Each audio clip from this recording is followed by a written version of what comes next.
What is up, guys? Welcome back to Tap Tech, your number one source for the latest and greatest in the world of imaging and professional gear.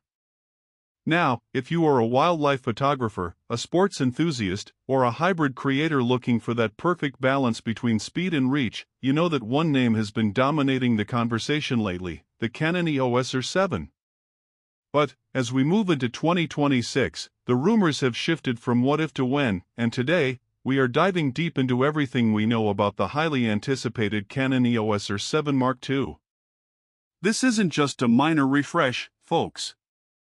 We are talking about a camera that could potentially kill the gap between APS-C and professional full-frame performance. If you've been thinking about upgrading or switching systems, you need to watch this entire video because some of these leaked specs are honestly industry-shaking. Let's get into it. The original R7 was a massive hit because it brought flagship-level autofocus and incredible speed to a price point that didn't require a second mortgage. But it wasn't perfect.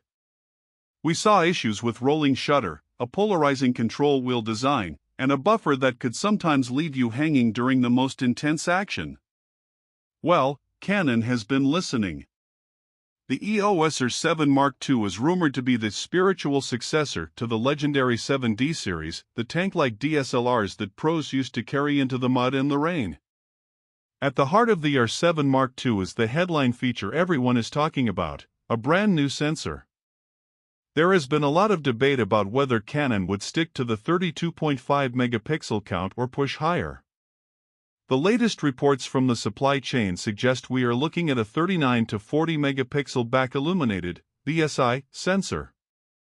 But the real game changer? It's rumored to be a stacked design. Now, for those who don't follow sensor tech closely, stack means the circuitry is layered directly behind the pixels. This allows for blisteringly fast readout speeds. Why does that matter to you? 2 words: rolling shutter. Or rather, the lack of it. If these leaks are true, the R7 Mark II will be able to track a bird in flight or a racing car with the electronic shutter without that jello effect where the background looks slanted. This speed isn't just for show. We are expecting the electronic shutter to jump from 30 frames per second to a staggering 40 frames per second. Imagine capturing 40 full-resolution RAW files every single second. To handle that kind of data, Canon is likely pairing their proven Digic X processor with the new Digic accelerator. This is the same dual-chip architecture we've seen in the R1 and R5 Mark II, bringing next-gen AI to the APS-C world. We're talking about action priority autofocus that can actually predict where a player is going to move in a basketball or soccer game. This is tech that was exclusive to $6,000 bodies just a year ago, and now it's coming to the R7 lineup. But wait, there's more for the wildlife crowd. One of the biggest complaints about the original R7 was the viewfinder. It was fine, but it wasn't pro. The Mark II is rumored to feature a significant EVF upgrade, moving from the 2.36 million dot panel to a 3.69 or even a 5.76 million dot OLED display with 0.9x magnification. That means a larger, crisper, and more lifelike view of your subject, which is critical when you're trying to time that perfect shot of a kingfisher hitting the water. Now, let's talk about the body and ergonomics, because Tap Tech fans know that a camera is only as good as it feels in the hand. The original R7 had that unique, some say weird, scroll wheel around the joystick. The word on the street is that Canon is moving back to a more traditional, pro layout. We expect the R7 Mark II to look more like a Mini R5 Mark II. This means a slightly larger body, better weather sealing, and most importantly, proper support for a vertical battery grip. For years, R7 users have been begging for a first-party battery grip for better balance with big telephoto lenses like the RF 200 to 800 mm. It looks like 2026 is finally the year Canon delivers. For the videographers in the audience, this is where it gets really exciting.